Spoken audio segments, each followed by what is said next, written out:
पता है कि आप लोग पढ़ाई नहीं कर पा रहे हो, आप लोग बहुत ज़्यादा हसल कर रहे हो, आप लोगों को डिफ़िकल्टीज़ हो रही है पढ़ाई करने में, है ना। लेकिन एक बात याद रखना कि जब भी आपका रिजल्ट आएगा तो जो ये रिजल्ट आने के बाद आपके जो चेहरे पे खुशी होगी ना, उसके बाद आपको ये स्ट्रगल इतना सा लगने लगेगा। इसीलिए मेहनत करते रहो, पढ़ाई करने से डरो मत। डिफ़िकल्टीज़ हैं बट आप उनको फेस करो और जो रिजल्ट आएगा, इन डिफ़िकल्टीज़ को फेस करने के बाद आपका जो रिजल्ट आएगा उसके बाद आपको आपकी डिफ़िकल्टीज़ कुछ भी नहीं लगेंगी।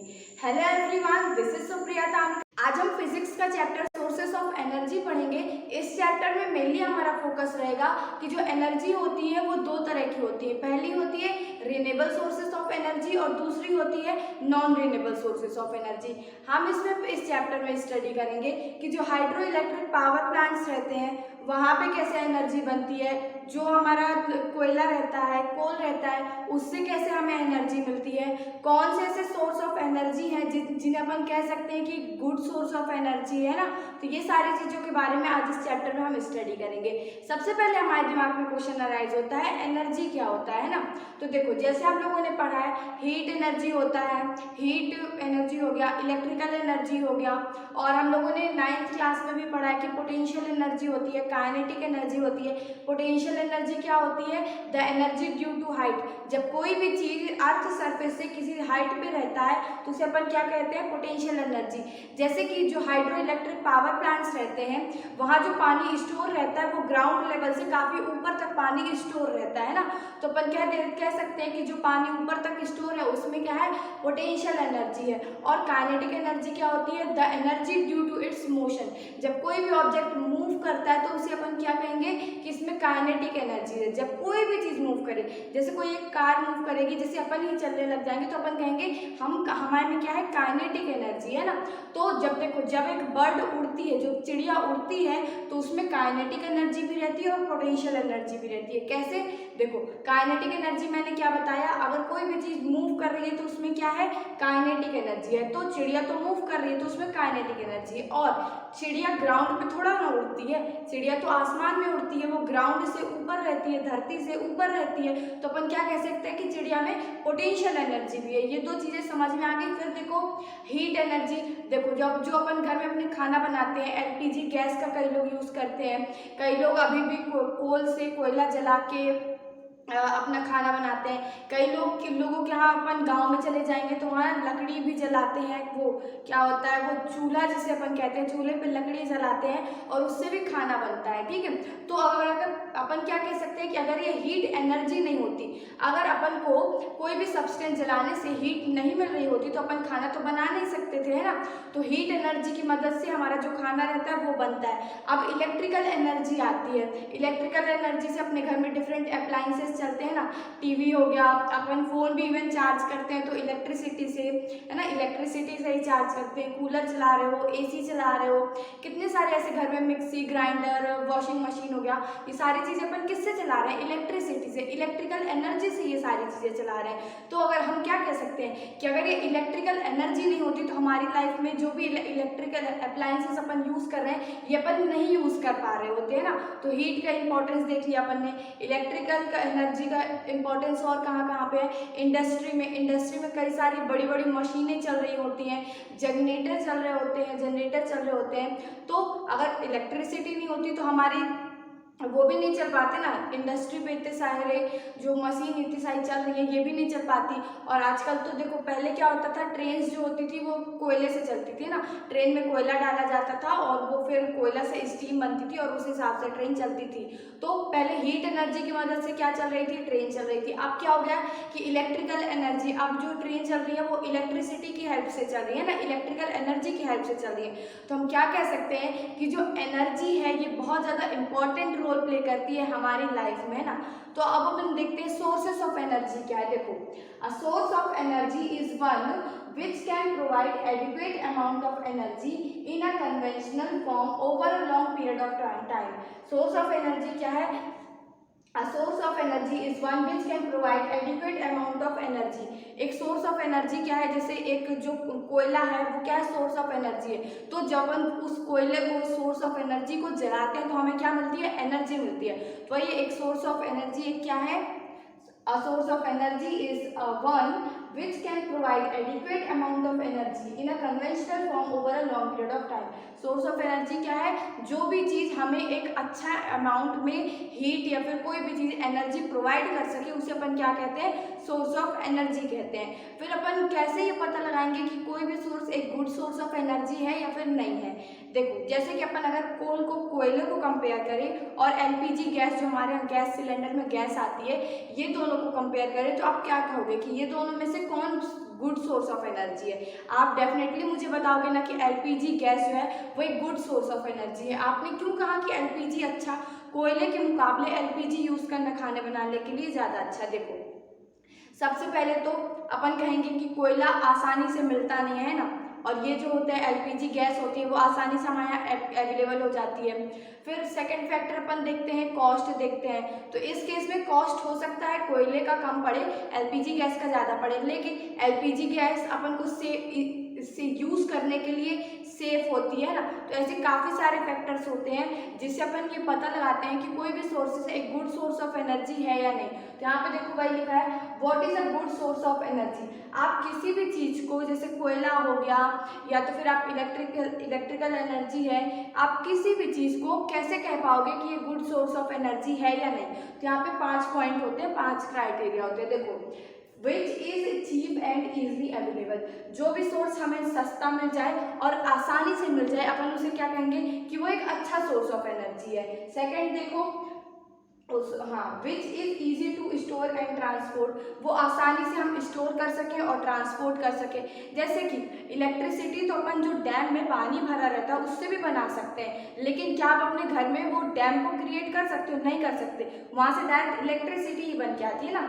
तो which is easy to store and transport, जैसे अपन एलपीजी गैस अपन के पास सिलेंडर में आती है तो अपन वो घर में अच्छे से आसान तरीके से सेफ तरीके से स्टोर भी कर सकते हैं और ट्रांसपोर्टेशन में भी उसमें कोई प्रॉब्लम नहीं होती है ना, क्योंकि वो सिलेंडर पे भरा रहता है। फिर थर्ड देखो, which is safe to handle and use. एक गुड सोर्स ऑफ एनर्जी का क्या कैरेक्टरिस्टिक होना चाहिए कि वो सेफ हो, है ना। अपन जब उसे यूज करें तो वो सेफ हो और यूज करने में भी और हैंडल करने में भी वो चीजें सेफ होनी चाहिए। फिर फोर्थ पॉइंट देखो, which does not cause environmental pollution. जैसे जब अपन एलपीजी को यूज करते हैं तो कोई भी अपना ना इन्वायरमेंट पॉल्यूशन नहीं हो रहा होता है, लेकिन जब अपन कोयले को यूज करते हैं तो उससे कार्बन निकलता है ना, काला काला वो निकलता है, कार्बन रहता है वो, तो वो इन्वायरमेंटल फ्री तो नहीं है ना, वो अपने इन्वायरमेंट को हार्म पहुंचा रहा है ना।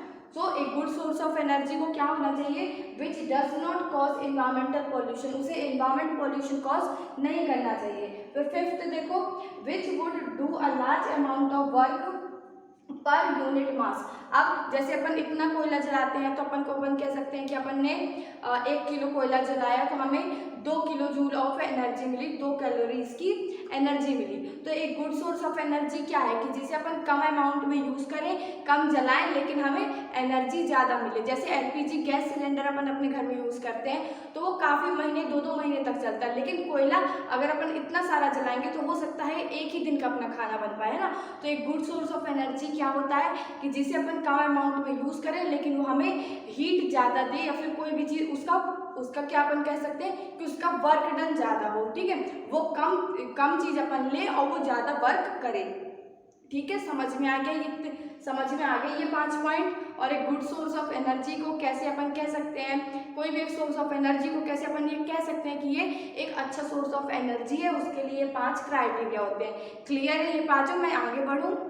अब नेक्स्ट देखो, जो हमारे सोर्सेस ऑफ एनर्जी रहते हैं ना, वो यहाँ मेनली हमें 2 तरह के होते हैं। ठीक है, पहला non renewable sources of energy, दूसरा रिन्यूएबल सोर्स ऑफ एनर्जी। हम लोग बचपन से ये चीज़ें पढ़ते आ रहे हैं कि जो भी चीज़ें नेचर में हम एक बार यूज़ कर लेते हैं, हम उसे दोबारा यूज़ ना कर सकें, उसे अपन क्या कहेंगे?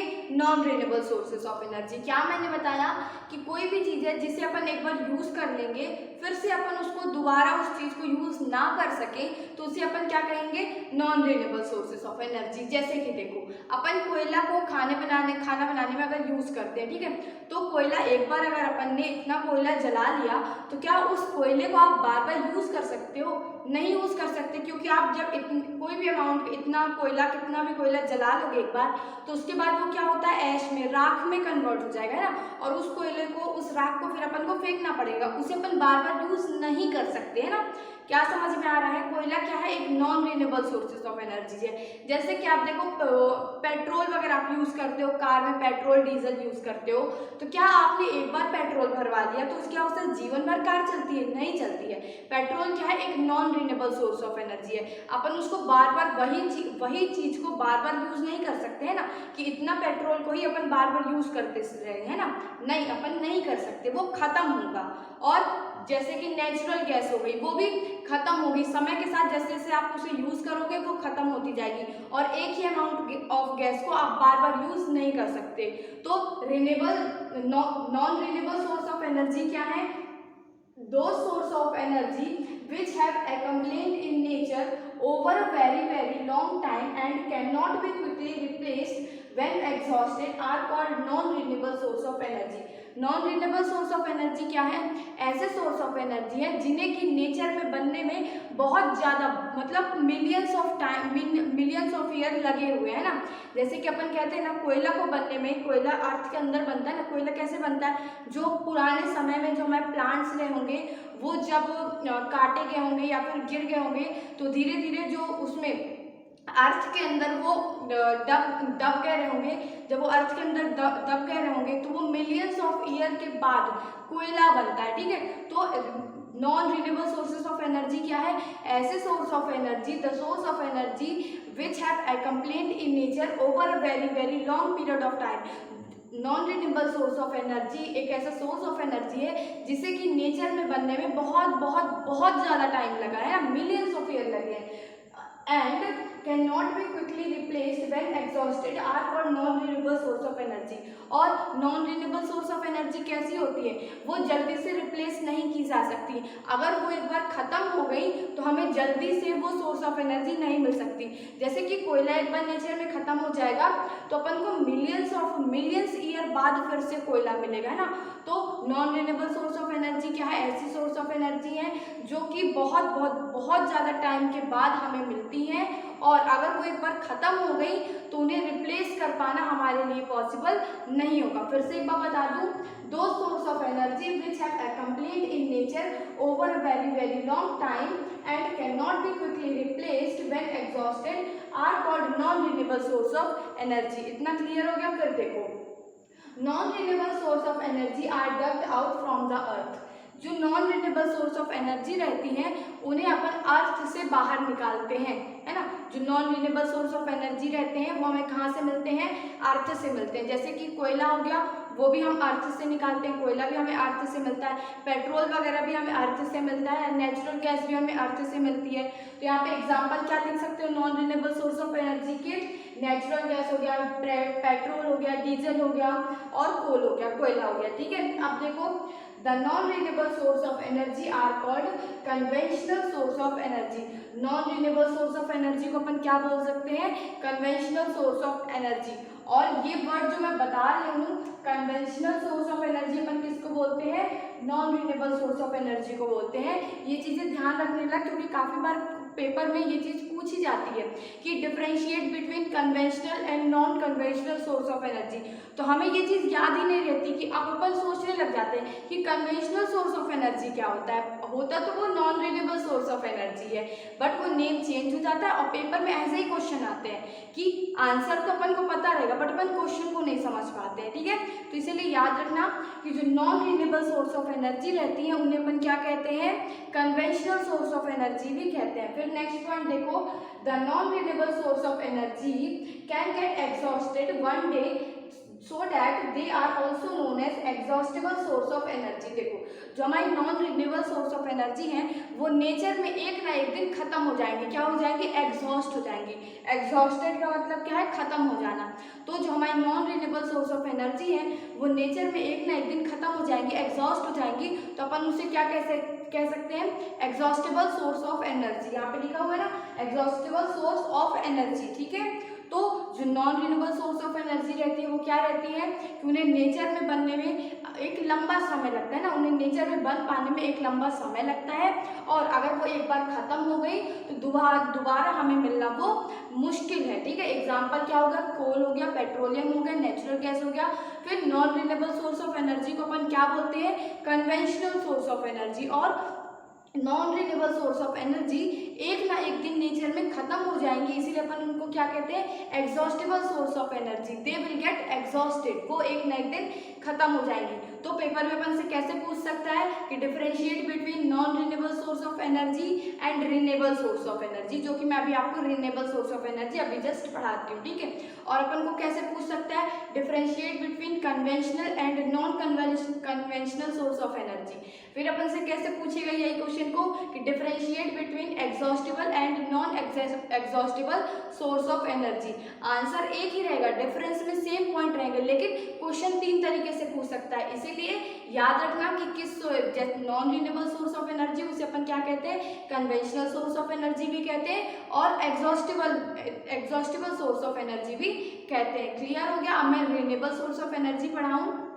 Renewable source of energy, those sources of energy which are being produced continuously in nature and are inexhaustible are called renewable source of energy।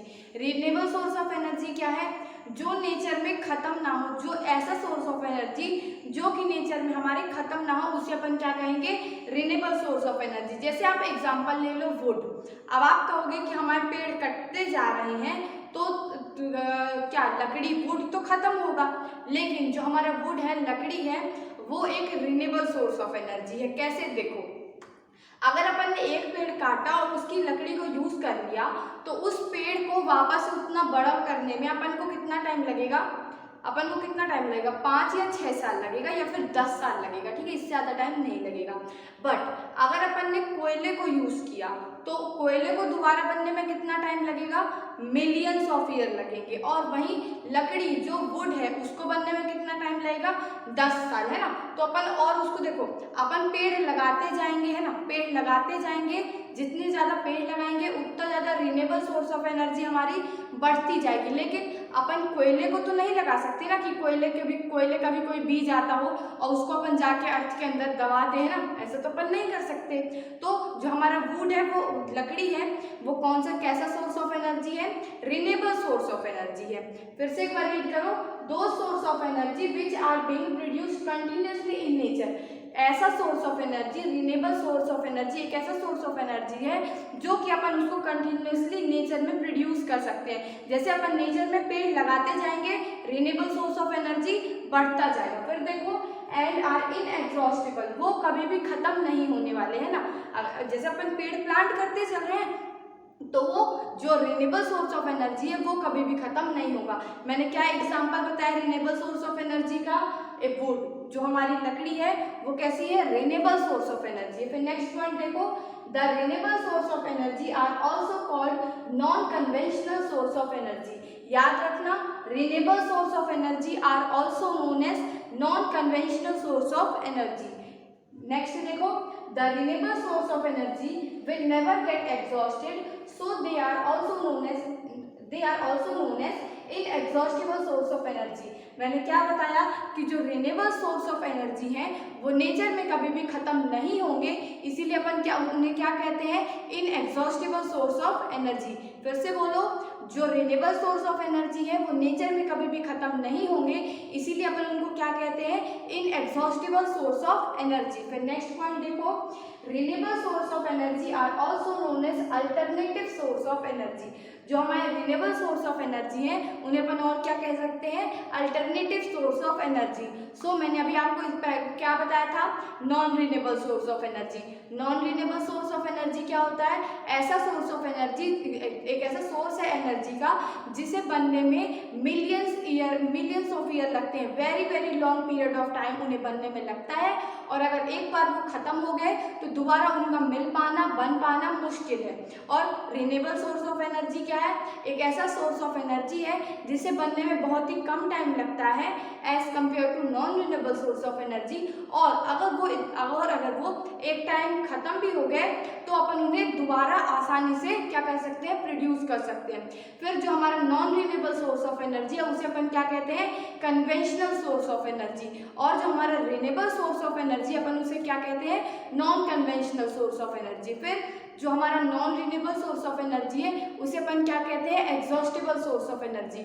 Non renewable source of energy को अपन एग्जॉस्टिबल सोर्स ऑफ एनर्जी क्यों कहते हैं, क्यों, क्योंकि वो nature में एक ना एक दिन खत्म हो जाएंगे ना। और फिर जो हमारा रिन्यूएबल सोर्स ऑफ एनर्जी उसे अपन क्या कहते हैं, जल्दी से बताओ, inexhaustible source of energy. Inexhaustible source of energy का मतलब वो नेचर में कभी भी खत्म नहीं हो सकते है ना। अगर वो एक बार खत्म होंगे तो अपन बहुत ज़्यादा कम टाइम पे, छोटे टाइम पे उन्हें अपन क्या कर सकते हैं, प्रोड्यूस कर सकते हैं। समझ में आ गया? फिर से एक बार रिवाइज कराओ। Non renewable source of energy को क्या क्या बोलते हैं, कन्वेंशनल सोर्स ऑफ एनर्जी बोलते हैं और एग्जॉस्टिबल सोर्स ऑफ एनर्जी बोलते हैं। और रिन्यूएबल सोर्स ऑफ एनर्जी को क्या बोलते हैं, non conventional source of energy बोलते हैं। और क्या बोलते हैं, इनएग्जॉस्टिबल सोर्स ऑफ एनर्जी। और अपन इसके अलावा भी रिन्यूएबल सोर्स को क्या कहते हैं, अल्टरनेटिव सोर्स ऑफ एनर्जी। आपको अगर डिफरेंस आएगा तो आप लिख पाओगे, बस यही डिफरेंस, दो तीन, इसे एग्जॉस्टिबल बोलते हैं, इसे मतलब एग्जॉस्टिबल बोलते हैं, इसे इनएग्जॉस्टिबल बोलते हैं, इसे कन्वेंशनल बोलते हैं, इसे नॉन कन्वेंशनल बोलते हैं। और ऐसे आप एक एक एग्जांपल लिख देना, डिफाइन लिख देना, और ऐसे डिफरेंस का 3 मार्क्स का क्वेश्चन ये डेफिनेटली एग्जाम में आ जाता है। और नेम चेंज करके आएगा तो आप बिल्कुल भी कंफ्यूज मत होना, ठीक है? क्लियर है इतना? मैं आगे पढ़ाऊँ। अब अपन किसके बारे में पढ़ते हैं, फ्यूल्स के बारे में। फ्यूल्स क्या होते हैं, देखो, The material which are burned to produce heat energy are known as fuel. Fuel अपन किसको कहते हैं, ऐसा मटेरियल जिसे जब अपन बर्न करें, जलाए, तो अपन को क्या मिले, उससे हीट मिले। The material which when burn produces heat are known as fuel. क्या मैंने बताया, the material which when burn produces heat is known as fuel. Example वही diesel, petrol, natural gas, CNG, LPG, wood, कितने सारे examples हो सकते हैं ना। तो फ्यूल्स की डिफाइन क्या है, the material which are burn to produce heat energy are known as fuel. जैसे कि जब अपन कार चलाते हैं तो उसमें जो पेट्रोल होता है, डीजल होता है, वो बर्न होता है, और वो बर्न होने के बाद क्या प्रोड्यूस करता है, हीट प्रोड्यूस करता है, और वही इंजन को फिर चलाता है और हमारी कार आगे बढ़ती है। ऐसे ही LPG गैस, जब अपन LPG गैस को, गैस सिलेंडर को जलाते हैं, जो गैस जलती है तो क्या प्रोड्यूस करती है, हीट प्रोड्यूस करती है। फिर ऐसे हो गया वुड, जो अपन लकड़ी को जलाते हैं तो वो भी क्या प्रोड्यूस करती है, हीट प्रोड्यूस करती है। कैरोसिन हो गया, मिट्टी के तेल को जो अपन जलाते हैं तो वो भी क्या प्रोड्यूस करता है, हीट प्रोड्यूस करता है ना। आग जलती है, हीट प्रोड्यूस करता है। तो फ्यूल की डेफिनेशन समझ में आ गई। The material which are burn to produce heat is known as fuel. Clear है? नेक्स्ट देखो, all the fuel produces heat energy on burning. जो ये सारे मैंने फ्यूल बताए, और भी जो फ्यूल्स होते हैं उन सब को जब अपन जलाते हैं तो अपन क्या मिलता है, हीट मिलती है। वो सबको जब अपन जलाते हैं तो क्या मिलता है, हमें हीट एनर्जी मिलती है ना। And energy is release in the form of heat. और ये जब फ्यूल्स को अपन जलाते हैं तो किस फॉर्म में एनर्जी मिलती है अपन को, हीट के फॉर्म में। ये याद रखना कि जब किसी भी फ्यूल को अपन जलाते हैं तो अपन को किस फॉर्म में एनर्जी मिलती है, हीट एनर्जी मिलती है, हीट के फॉर्म में एनर्जी मिलती है। फिर डिफाइन कैलोरीफिक वैल्यू। ये कैलोरीफिक वैल्यू क्या होती है, जैसे कि मैंने बोल दिया कि जब अपन कंडों को जलाते हैं ना, कंडे को, काऊ डंक को अपन कंडे बोलते हैं, जो किसके बने रहते हैं, काऊ डंक के बने रहते हैं, ठीक है। तो जब इन कंडों को अपन जलाते हैं, अगर 1 ग्राम कंडा अपन ने जलाया, मैंने क्या कहा, अगर 1 ग्राम अपन ने कंडा जलाया तो अपन को उससे कितनी एनर्जी मिल रही है, 6 to 7 किलो जूल एनर्जी हमें मिल रही है। एक बार और रिपीट करती हूँ, मैंने क्या बोला कि जब अपन 1 ग्राम कंडे को जलाते हैं तो अपन को कितनी एनर्जी मिलती है, 6 to 7 kilo joule per gram energy हमें मिलती है। एनर्जी किस फॉर्म में मिलती है, हीट के फॉर्म में। और वहीं जब अपन पेट्रोल या फिर पेट्रोल को जलाते हैं तो हमें 50 किलो जूल एनर्जी मिलती है। जब अपन कंडे को जलाते हैं तो हमें 6 से 7 किलो जूल एनर्जी मिलती है। लेकिन जब अपन वहीं पेट्रोल को जलाते हैं तो अपन को कितना, 50 जूल ऑफ एनर्जी मिलती है। 1 ग्राम की बात कर रहे हैं, दोनों चीज को 1-1 ग्राम ले रहे हैं। और वहीं अगर अपन 1 ग्राम हाइड्रोजन को ले लेंगे तो अपन को 150 किलो जूल एनर्जी मिलेगी। ठीक है, तो यहाँ पे मैं क्या कह रही हूँ, मैं किसके टर्म्स में बता रही हूँ, किलो जूल के टर्म्स में बता रही हूँ, है ना। तीनों का अपन ने 1-1 ग्राम लिया, और जब तीनों का 1-1 ग्राम अपन ने जलाया, तो जब काऊ डंग के अपन ने जलाया, कंडे को जलाया, तो कितनी मिली, 6 to 7 किलो जूल एनर्जी मिली, एक एनर्जी पर ग्राम, जो अपन 1 ग्राम को जला रहे हैं। और वहीं पे अपन ने पेट्रोल को जलाया तो अपन को कितनी मिली, 50 किलो जूल मिली। और वहीं पे अपन ने हाइड्रोजन को जलाया तो कितनी मिली, 150 किलो जूल पर ग्राम एनर्जी अपन को मिली। तो यहाँ पे हमें क्या पता चल रहा है कि हाइड्रोजन जो है वो सबसे बेस्ट फ्यूल है। क्यों, क्योंकि हाइड्रोजन का अपन कम अमाउंट तो सेम ले रहे हैं ना तीनों का, तो जब अपन हाइड्रोजन का 1 ग्राम लेंगे तो अपन को कितने किलो जूल हीट मिलेगी, एनर्जी किस फॉर्म में मिलेगी, हीट की फॉर्म में, और कितनी मिलेगी, 150। मतलब कि जो कैलोरीफिक वैल्यू है किसकी, हाइड्रोजन की, वो हाई है। क्या है, कैलोरीफिक वैल्यू जो है वो हाई है। और अपन कह सकते हैं जो काऊ डंग की जो कंडे होते हैं उसकी कैलोरीफिक वैल्यू क्या है, कम है, कितनी है, 6 to 7, है ना। और वहीं हाइड्रोजन की कितनी है, 150, और वहीं पेट्रोल की कितनी है, 50।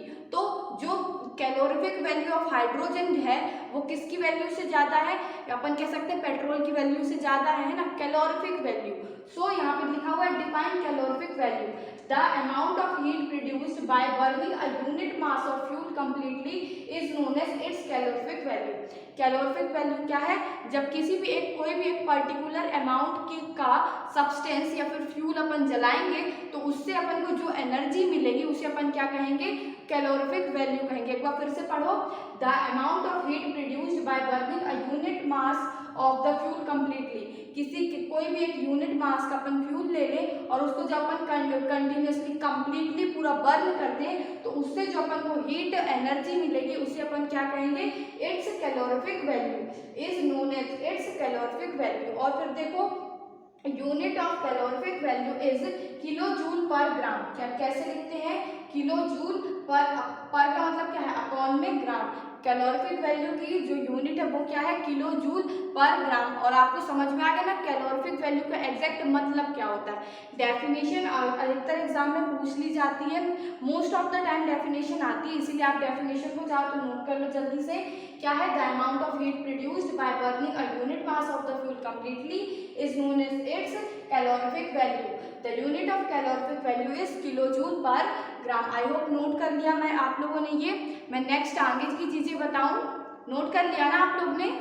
तो देखो यहाँ पे लिखा हुआ है, by saying that the calorific value of kerosene oil is 48 kilo joule per gram. मैंने क्या कहा है कि जो केरोसिन ऑयल है, जो हमारा मिट्टी का तेल होता है, उसकी कैलोरीफिक वैल्यू कितनी है, 48 किलो जूल पर ग्राम। ठीक है, we means that when 1 gram of gram होगा, सॉरी यहाँ पे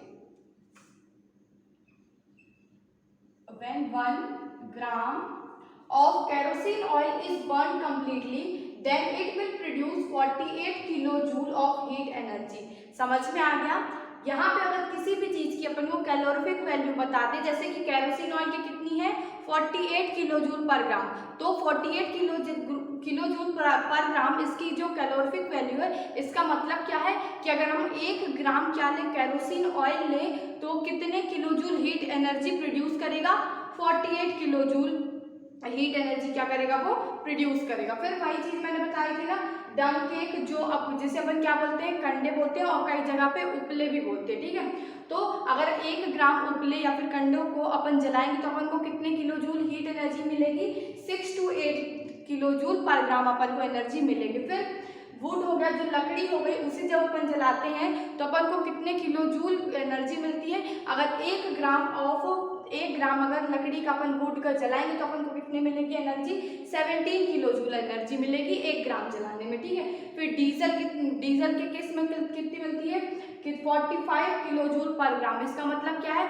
कि अगर अपन 1 ग्राम डीजल का जलाएंगे तो अपन को कितनी हीट एनर्जी मिलेगी, 45 किलो जूल मिलेगी। फिर पेट्रोल का कितना है 50 किलो जूल पर ग्राम। इसका मतलब क्या है कि अगर अपन 1 ग्राम पेट्रोल को जलाएंगे तो अपन को कितनी एनर्जी मिलेगी, 50 किलो जूल ऑफ एनर्जी अपन को मिलेगी। फिर देखो हाइड्रोजन का कितना है 150 किलो जूल पर ग्राम। इसका मतलब क्या है कि अगर अपन 1 ग्राम ऑफ हाइड्रोजन को जलाएंगे तो अपन को कितनी एनर्जी मिलेगी, 150 किलो जूल एनर्जी अपन को मिलेगी।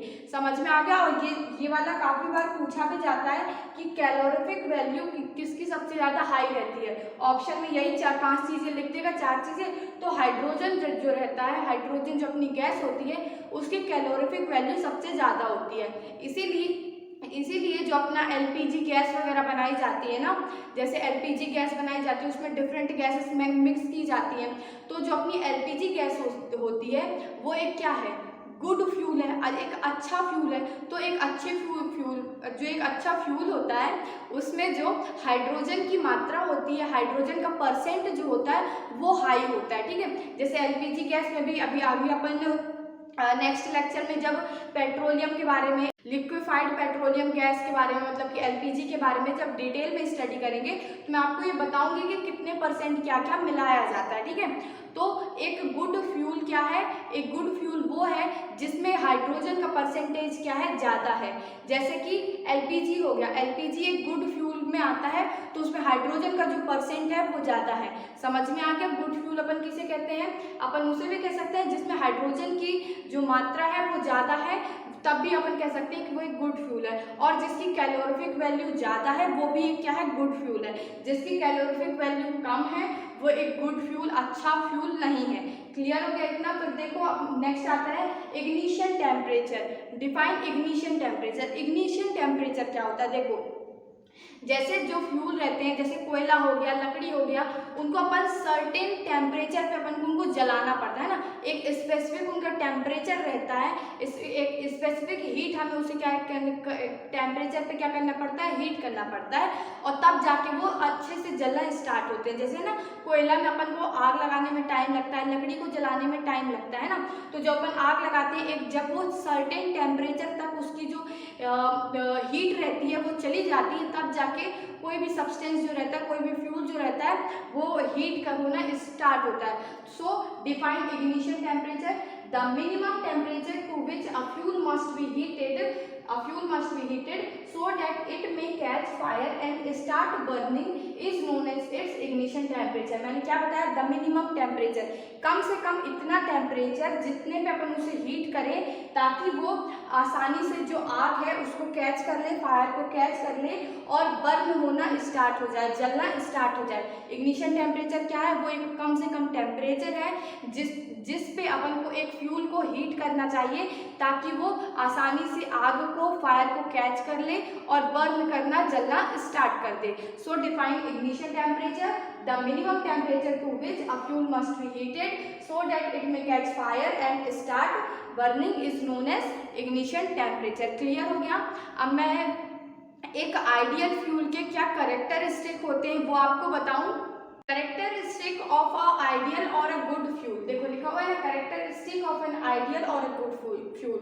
जो हमारे अच्छे फ्यूल होते हैं उनमें क्या क्वालिटीज होनी चाहिए ये अपन देखते हैं। देखो first, it should have a high calorific value. मैंने अभी जस्ट बताया कि जो भी फ्यूल रहेगा उसकी हाई कैलोरीफिक वैल्यू रहेगी, वो एक अच्छा फ्यूल रहेगा, ज़्यादा हीट को प्रोड्यूस करेगा, ज़्यादा एनर्जी प्रोड्यूस करेगा, है ना। फिर सेकेंड देखो, it should burn without giving any harmful smoke. जो भी हमारा फ्यूल होना चाहिए वो जब जले तो अपन को हार्मफुल गैसेस, हार्मफुल जो स्मोक रहता है वो प्रोड्यूस नहीं होना चाहिए। जैसे अपन एलपीजी को बर्न करते हैं, जब लिक्विफाइड पेट्रोलियम गैस को अपन जलाते हैं, खाना बनाने में यूज़ करते हैं, तो वो कोई भी हार्मफुल गैस को प्रोड्यूस नहीं करता है। लेकिन वहीं जब अपन कोयले को जलाते हैं तो उसमें कार्बन मोनोऑक्साइड जैसी गैसेस और कार्बन जैसे प्रोडक्ट्स निकलते हैं, तो जो कि हमारे एनवायरनमेंट को क्या करते हैं, हार्म पहुंचाते हैं। वो हमारे एनवायरनमेंट के लिए, हमारे पर्यावरण के लिए सही नहीं है ना, हार्मफुल इफेक्ट होते हैं उनके। और जब अपन एलपीजी गैस जलाते हैं तो उसमें कोई भी हार्मफुल गैसेस रिलीज नहीं होती है। तो एलपीजी जो है वो एक कोयले से ज़्यादा अच्छा यूज़ करना है ना। फिर नेक्स्ट देखो थर्ड पॉइंट है, it should have a proper ignition temperature. अब देखो, मान लो कि एक आपके पास कोई फ्यूल है, वो 20 डिग्री सेल्सियस पे ही जलने लग जाता है, और जो अपना आइडियल रूम टेम्परेचर होता है, जैसे कि अपन नॉर्मली, अभी मैं रूम में खड़ी हूँ तो हमारा एक आइडियल रूम टेम्परेचर कितना अपन मानते हैं, 25 डिग्री सेल्सियस। जब हमारा रूम टेम्परेचर 25 डिग्री सेल्सियस रहता है तो ना हमारे कमरे पे गर्मी रहती है और ना ठंडी रहती है, एकदम नॉर्मल टेम्परेचर रहता है। अब मान लो कि कोई भी एक फ्यूल है, वो कितने डिग्री सेल्सियस पे बर्न होने स्टार्ट हो रहा है, 20 डिग्री सेल्सियस पे। तो जब वो हमारे कमरे पे रखा रहेगा तो हमारे कमरे का कितना टेम्परेचर है, 25 डिग्री सेल्सियस। तो अगर वो 20 डिग्री सेल्सियस उसका इग्निशन टेम्परेचर है, तब तो वो जलना स्टार्ट कर देगा। तो हमें ऐसा फ्यूल को प्रेफरेंस देनी चाहिए, ऐसा फ्यूल यूज करना चाहिए जिसका इग्निशन टेम्परेचर जो हो वो प्रॉपर हो, है ना। कम होगा तो कहीं भी आग पकड़ने लग जाएगा, तो ऐसा अपन को फ्यूल नहीं यूज करना। अपन को कैसा फ्यूल यूज करना है, जिसका कि इग्निशन टेम्परेचर जो है वो प्रॉपर हो। It should have a proper ignition temperature. फिर फोर्थ पॉइंट देखो, it should be cheap and easily available. वो सस्ता होना चाहिए और आसानी से हमारे तक अवेलेबल होना चाहिए। ये पॉइंट मैंने पहले भी बताया था। फिर फिफ्थ है, इट शुड बर्न स्मूथली। वो अच्छी तरह से स्मूथली बर्न होना चाहिए, ज़्यादा बाय प्रोडक्ट्स नहीं निकलने चाहिए उसमें। फिर नेक्स्ट सिक्स देखो, it should not leave much S after burning. ज़्यादा उसमें जो एस राख वगैरह मिलती है, बाय प्रोडक्ट्स जो मिलते हैं, वो अपन को ज़्यादा नहीं मिलने चाहिए। जैसे जब अपन एलपीजी गैस को बनाते हैं तो अपन को कोई भी बाय प्रोडक्ट नहीं मिलता है ना, सब कुछ यूज्ड हो जाता है। जो कंप्लीट फ्यूल है, वो कंप्लीटली क्या हो जाता है, यूज्ड हो जाता है। लेकिन जब अपन कोयले को यूज करते हैं तो अपन को एस मिलती है, बहुत ज़्यादा राख उसमें प्रोड्यूस होती है। तो एक बेस्ट फ्यूल या फिर आइडियल फ्यूल क्या है, जिसमें अपन को बाय प्रोडक्ट्स ज़्यादा ना मिले, एस वगैरह ज़्यादा ना मिले। फिर लास्ट पॉइंट देखो, it should be easy to handle. आसानी से उसको हैंडल कर सके अपन, सेफ होना चाहिए। And transport and convenient to store. Transport हम उसे आसानी से कर सकें, स्टोर अच्छे से कर सकें, स्टोर करने में कोई भी प्रॉब्लम ना हो उसे, है ना, कि अपन ने स्टोर किया और आग वगैरह लग जाए, तो ये सब केसेस नहीं होने चाहिए। सो आइडियल फ्यूल के क्या होता है, मैंने ये 7 पॉइंट बताए। जो भी ये 7 पॉइंट एग्जाम में आपसे पूछ लेता है काफी बार, तो आपसे 3 मार्क्स का पूछेगा तो आप 3 पॉइंट लिखना। 5 मार्क्स का पूछता तो नहीं है वैसे, अगर पूछता है 5 मार्क्स का तो आप 5 पॉइंट्स लिखना। अब देखो एक क्वेश्चन का मुझे आंसर दो कि अपने पास दो क्या है, अपने पास दो फ्यूल है, फ्यूल ए और फ्यूल बी। जो फ्यूल ए है उसकी कैलोरीफिक वैल्यू जो है वो 55 किलो जूल पर ग्राम है, और जो फ्यूल बी है उसकी कैलोरीफिक वैल्यू कितनी है, 50 किलो जूल पर ग्राम है। ठीक है, कैलोरीफिक वैल्यू ए की क्या है, हाई है, और कैलोरीफिक वैल्यू बी की क्या है, लो है, जो कि इसकी ए की 55 है और बी की कितनी है, 50 है। तो अब अगर मैं आपसे पूछूं कि आप कौन सा फ्यूल को यूज करोगे, तो आप बोलोगे कि ए फ्यूल को यूज करेंगे। क्यों ए फ्यूल को अपन क्यों यूज करेंगे, क्योंकि उसकी कैलोरीफिक वैल्यू ज्यादा है।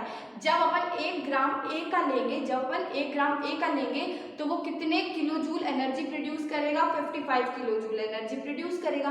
और वहीं जब अपन 1 ग्राम बी का लेंगे तो कितने किलो जूल एनर्जी प्रोड्यूस करेगा, 50 जूल एनर्जी प्रोड्यूस करेगा। तो जो फ्यूल ए है वो ज़्यादा एनर्जी प्रोड्यूस कर रहा है ना, जब अपन दोनों का सेम अमाउंट ले रहे हैं, तो जो हमारा फ्यूल ए है वो ज़्यादा एनर्जी प्रोड्यूस कर रहा है, ज़्यादा हीट प्रोड्यूस कर रहा है। तो आपका होगा कि मैं ए फ्यूल को यूज़ करूँगा। यहाँ तक आप बिल्कुल सही बोल रहे हो, आपको ए वाला फ्यूल ही यूज़ करना चाहिए।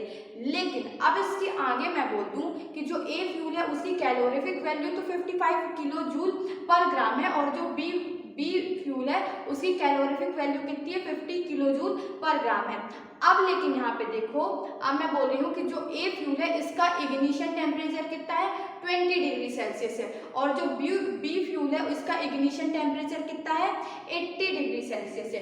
तो अब इस केस में दोनों फैक्टर को देखना, कैलोरीफिक वैल्यू को भी देखना और क्या, इग्निशन टेम्परेचर को भी देखना। तो अब आप मुझे बताओ कि अब आप कौन सा फ्यूल यूज करोगे। ए फ्यूल को अब आप यूज नहीं करोगे, क्यों, क्योंकि देखो उसकी कैलोरीफिक वैल्यू तो मानते हैं 55 ज्यादा है, बी की कितनी है 50, लेकिन ए की कितनी है 55। कैलोरीफिक वैल्यू तो ज्यादा है, ज्यादा हीट प्रोड्यूस तो करेगा, लेकिन यहाँ पे आप उसका इग्निशन टेम्परेचर भी देखो, उसका इग्निशन टेम्परेचर कितना है, 20 डिग्री सेल्सियस। वो रूम टेम्परेचर पे भी आग पकड़ लेगा। तो अगर आप अपने घर में ऐसा सब्सटेंस यूज करोगे तो क्या आपके लिए ये सेफ रहेगा, बिल्कुल सेफ नहीं रहेगा, है ना। तो आप इस केस में आप कौन सा यूज करोगे, बी वाला यूज करोगे। क्यों, क्योंकि जो उसका इग्निशन टेम्परेचर है वो कितना है, 80 डिग्री सेल्सियस, मतलब कि हमारा नॉर्मल रूम टेम्परेचर कितना रहता है 25 डिग्री सेल्सियस। तो जो बी फ्यूल है तो उसको जब अपन हीट करेंगे थोड़ा सा 80 डिग्री सेल्सियस तक उसका अपन टेम्परेचर ले जाएंगे, जब बी फ्यूल को अपन हीट करेंगे तब जाके वो हीट प्रोड्यूस करना स्टार्ट करेगा, है ना। समझ में आ रहा है ना, जब अपन उसको हीट करेंगे, उसको एनर्जी देंगे, तब जाके वो हीट प्रोड्यूस करना स्टार्ट करेगा। तो यहाँ से ये चीज़ समझ में आ रही है कि अपन को एक अच्छा फ्यूल लेते समय 2-3 फैक्टर देखने चाहिए। किसी भी एक फैक्टर से आप ये नहीं कह सकते कि ये अच्छा फ्यूल है या नहीं, है ना, क्योंकि देखो 55 मानते कि 50 किलो जूल पर ग्राम में एनर्जी प्रोड्यूस कर रहा है, बट बी तो हमारा ज़्यादा अच्छा है ना, कम से कम वो थोड़ा कम एनर्जी प्रोड्यूस कर रहा है, थोड़ा कम हीट प्रोड्यूस कर रहा है, लेकिन सेफ तो है ना हमारे लिए। तो यहाँ पे अपन को क्या समझ में आया कि ज़रूरी नहीं है कि जिसकी कैलोरीफिक वैल्यू हाई हो अपन वही यूज़ करें।